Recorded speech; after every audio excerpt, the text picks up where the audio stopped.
Poin A. Latar belakang berdirinya Kerajaan Pajang. Sejarah kerajaan-kerajaan di Jawa selalu diwarnai dengan dendam dan pertumpahan darah. Sebagaimana ketika Hadiwijaya atau juga bisa disebut dengan Jowo Tingkir menyingkirkan pemimpin Kerajaan Demak, Arya Penangsang. Lalu berdirilah Kerajaan Pajang pada tahun 1568 Masehi. Sebelum berdiri sendiri menjadi kerajaan, Pajang merupakan wilayah yang di bawah kekuasaan Kerajaan Demak.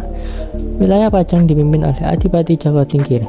Jowo Tingkir masih memiliki hubungan dengan Kerajaan Demak. Namun, tibalah suatu ketika, Jowo Tingkir menyerang Kerajaan Demak. Serangan tersebut mengusung misi balas dendam Ratu Kalinyamat yang bekerja sama dengan Bupati Pajang. Setelah Arya Penangsang lengser, Jowo Tingkir daya angkat menjadi pemimpin Demak yang mendapat gelar Sultan Hadiwijaya, yakni gelar pengukuhan dari wilayah-wilayah yang berada di bawah Kerajaan Demak. Sultan Hadiwijaya kemudian memindahkan pusat pemerintahan dari Demak ke Pajang. Poin B. Letak Kerajaan Pajang. Kerajaan Pajang letaknya berada di Pajang, Surakarta, Jawa Tengah. Lokasinya berada di Surakarta bagian barat. Kerajaan tersebut berada di dataran rendah dan diapit oleh Sungai Pepe dan Sungai Tangke. Poin C. Masa kepemimpinan Kerajaan Pajang. Jowo Tingkir.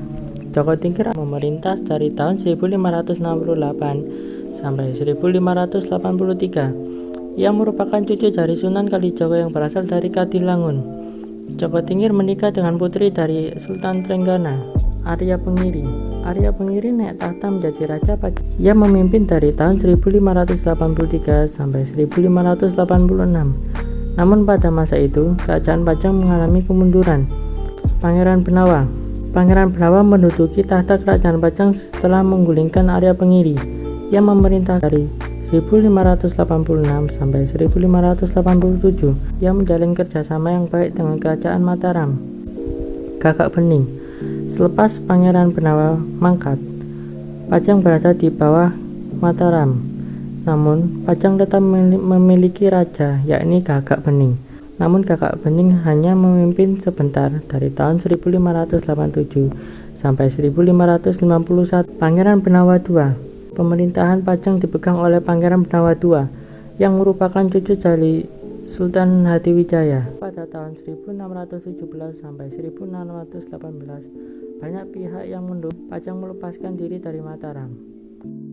Poin D, yaitu masa kepemimpinan Kerajaan Pajang. Saat dipimpin oleh Hadiwijaya, Kerajaan Pajang mencapai puncak masa kejayaannya. Raja Hadiwijaya juga berhasil membuat kekuasaannya bertambah luas. Tak hanya sukses dalam hal politik, Pajang juga mempunyai sumber daya alam dan sosial budaya yang maju.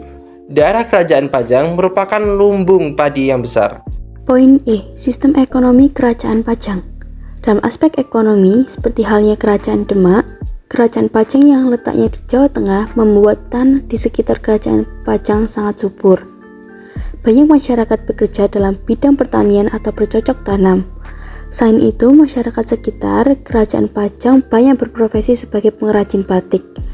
Poin F, yaitu peninggalan Kerajaan Pajang.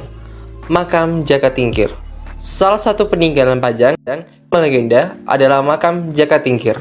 Makam Butuh adalah nama kompleks pemakaman ini. Di kawasan kompleks terdapat sebuah masjid bernama Masjid Butuh, Kampung Batik Lawayen. Kampung Batik Lawayen saat ini terkenal sebagai perkampungan wisata batik.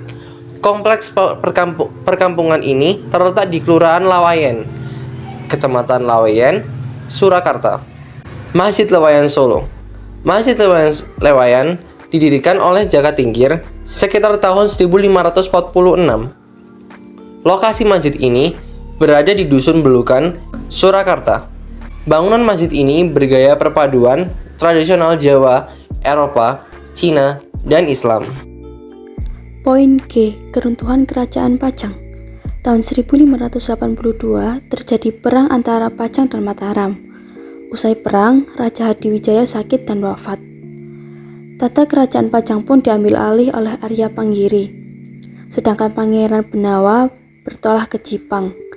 Namun, kepemimpinan Arya Panggiri tidak sebijak raja sebelumnya. Ia sibuk mengurusi upaya balas dendam terhadap Mataram.